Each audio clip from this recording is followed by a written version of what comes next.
کہتے کہ تبلیغی جماعت کے جو امیر تھے مولانا الیاس صاحب، اللہ عالم جنت البقیع میں دفن ہے یا کہاں یہ اللہ جانتا ہے، بہرحال وہ بہت بڑے بزرگ بھی تھے، عالم بھی تھے، اور ولی من اولیاء اللہ بھی تھے۔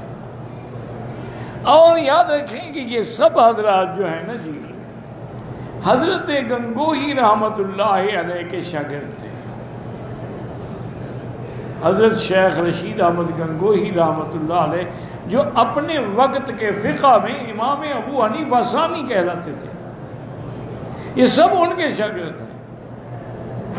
انہوں نے ایک دائرہ بنایا تقسیم کار کی، کئی دن تک مراقبہ کرتے رہے، استخارہ کرتے رہے، اور اپنے بڑے لوگوں سے مشورہ کرتے رہے۔ اس کے بعد انہوں نے اپنے ان سارے شاگردوں کو بلایا اور کام تقسیم کر دیے۔ حضرت مولانا الیاس رحمۃ اللہ علیہ سے فرمایا کہ تم حضور کی امت میں تبلیغ کرو اور ان کو دین کے بنیادی مسائل سمجھاؤ، مسئلوں میں نہ پڑھو۔ مسائل میں پڑھنے سے معاملہ الجھ جائے گا، تمہاری بات کوئی نہیں سنے گا۔ یہ علماء کا کام ہے، مولویوں کا کام ہے، ان پر چھوڑ دو۔ تم بنیادی لوگوں کا کلمہ ٹھیک کراؤ، نمازیں ٹھیک کراؤ، بنیادی باتیں کرو۔ اور حضرت مفتی کفایت اللہ صاحب کے ذمہ لگایا کہ تم فتویٰ مرتب کرو، تاکہ آج کل دنیا میں ایسے مفتی پیدا ہو گئے، یا تو جاہل ہیں اور مفتی بن بیٹھے، یا پیسوں کے لیے فتویٰ بدل دیتے ہیں۔ تم ایک فتویٰ مرتب کرو جو صحیح فتویٰ ہو قرآن و سنت کی روشنی میں، تاکہ لوگوں کو دین پر چلایا جائے اور ان کو جھوٹے فتووں سے بچایا جائے۔ حضرت تھانوی رحمۃ اللہ علیہ سے فرمایا کہ تم خانقاہی نظام کو زندہ کرو، لیکن اس کتاب و سنت کے مطابق اس میں بدعات نہ ہو،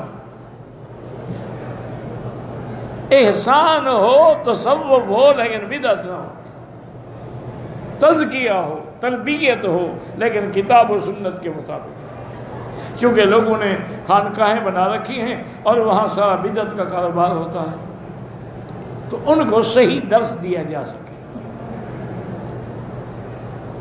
حضرت مدنی رحمۃ اللہ، حضرت شیخ الہند رحمۃ اللہ نے فرمایا کہ تم کفار کے خلاف سیاسی میدان میں نکل کے جہاد کرو، یہ تمہاری ذمہ داری ہے۔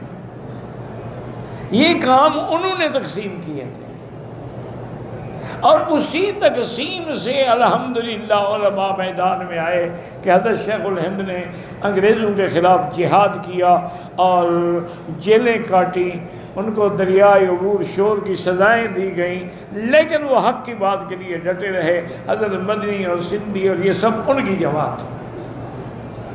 مولانا الیاس رحمۃ اللہ علیہ فرماتے ہیں کہ حضرت کا حکم ہے، میرے استاد ہیں، لیکن میں حیران ہو گیا کہ بھئی پوری حضور کی امت میں کیسے تبلیغ کروں۔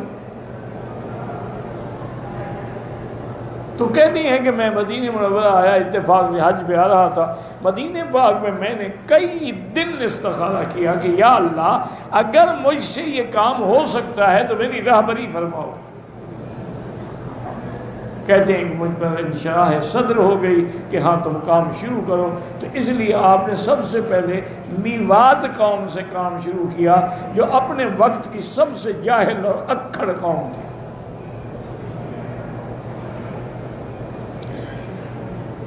بالکل اجڑ جاہل اور ہر بات میں لڑنے والے لوگ، لیکن اللہ نے پھر ان میواتیوں سے ایسے کام لیا کہ پوری دنیا میں تبلیغ پہنچی۔ پھر مولانا الیاس رحمۃ اللہ علیہ کے بعد ان کے بیٹے حضرت مولانا یوسف صاحب آئے، ان کے بعد جو ہے حضرت انعام الحسن آئے۔